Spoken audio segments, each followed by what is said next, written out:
Hi, I'm Marty Nemko. This is a short story about success. It's called Playing by the Rules. Decker had become a millionaire, largely because he played by the rules. Yes, he could have a fancy car, but it must look understated. Silver Lexus, not red Corvette. His clothes need to look inconspicuously expensive. For example, the tiny black and white word Faconable on the shirt, not the bright green Izod alligator.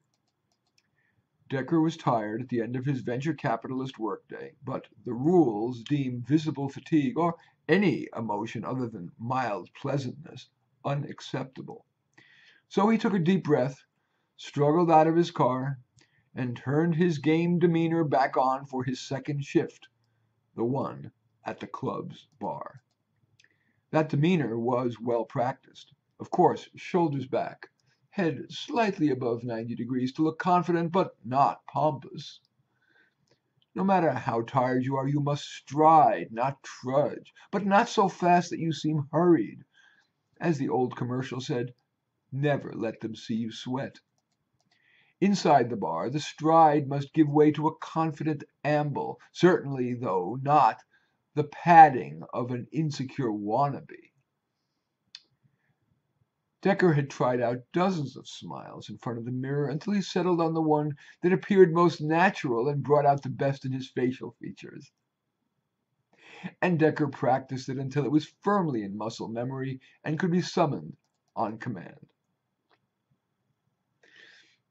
On seeing his fellow denizens at the bar or in the clubby chairs, Decker nodded with that crafted smile, varying it just enough to avoid it appearing pasted. At this point he could have approached them without paying the price of seeming too anxious, but he preferred to slow his amble and slide to the bar, hoping someone would ask him to join them. The rule is that the power resides in the recipient of the request, not in the requester. Decker wouldn't even call the bartender over, even though she was looking in the other direction and wasn't busy. Decker waited till she saw him. Thus, when she finally did, she might feel the need to apologize, whereupon Decker would graciously say, "Not a problem," all of which conveys to any onlookers that Decker was a good, patient, gracious egg. "I'd like a Beefeater martini, please." The right drink, the right gin. So, as usual, Decker had laid his foundation properly, and as a result, before even his drinky poo had arrived, Bill Oliver, a fellow venture capitalist, sidled up.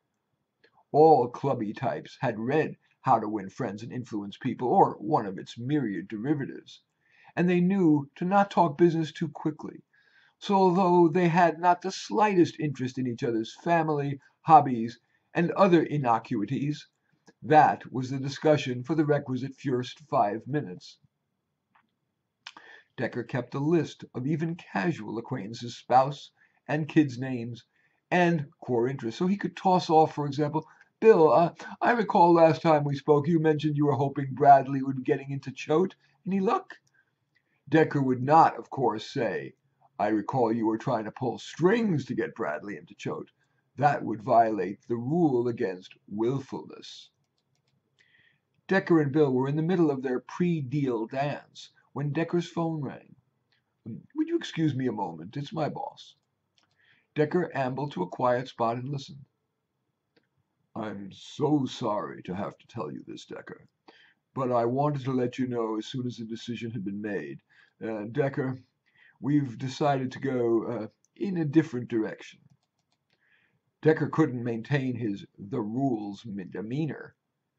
"What do you mean, a different direction? I've been an above average performer. What is this about?" "What do you mean you're looking for someone with a fresher approach? Are you firing me because I'm an older white male? No, you wouldn't admit that." Decker then realized that his show of emotion could hurt the reference he'd get, and maybe the amount of the severance package. So he mustered as much restraint as he could. "Oh, James, I am sorry. Thank you for letting me know. Bye." Decker couldn't muster an amble, so he plodded back to Bill and simply said, I need to go. We'll continue this next time. Of course, Decker knew that there well might not be a next time, but the rules prohibit such candor unless it's expedient. He drove home and told his wife, who said all the right things, including telling him, feel free to take a week off, dear, to regain your bearings. Internally, with Decker being the primary breadwinner supporting a lifestyle, including 2 kids in private school, she was nervous. He's 50 and he has only soft skills. Will he get a job without her having to dip into savings? But she never imagined what Decker ended up doing. Yes, he took a week to think about it all, but his conclusion was unexpected, utterly. Decker entered an ashram and renounced all his worldly goods. I won't regale you with all the details. I'll merely let you know that when he did that, she divorced him. Oh, and I should tell you that he went onto the Berkeley campus with $100,000 in $100 bills, flung them all into the air, and enjoyed the anti-materialistic Berkeley students swarming, diving, fighting for as many bills as possible. After 3 months of meditating, chanting, and eating locally grown, sustainable organic vegetables over fair-traded brown rice, Decker was bored. Then one day, as he was padding around the ashram, yes, in an ashram, padding is the rule, he noticed an unused utility room that faced the street, a busy street. He got permission to open a bookstore and cafe there called the Town Hall Meeting Cafe. On the cafe's website, anyone could sign up to lead a 1-hour discussion on any topic. Also, there were read-alouds for children, read-alouds for teens, read-alouds for adults, even adults like being read to, and read-alouds for seniors. Such events attracted a good number of customers who stayed quite a while, and thus often bought food and drink, and occasionally, with the goodwill that the cafe acquired, bought a book, even though a far bigger selection, less expensive, was on Amazon. Decker only ended up netting $15 an hour, but was much happier than he was as a venture capitalist. His wife, she used part of the divorce settlement to get an MBA and then got hired by Decker's former VC firm. I'm Marty Nemko. Thanks for watching.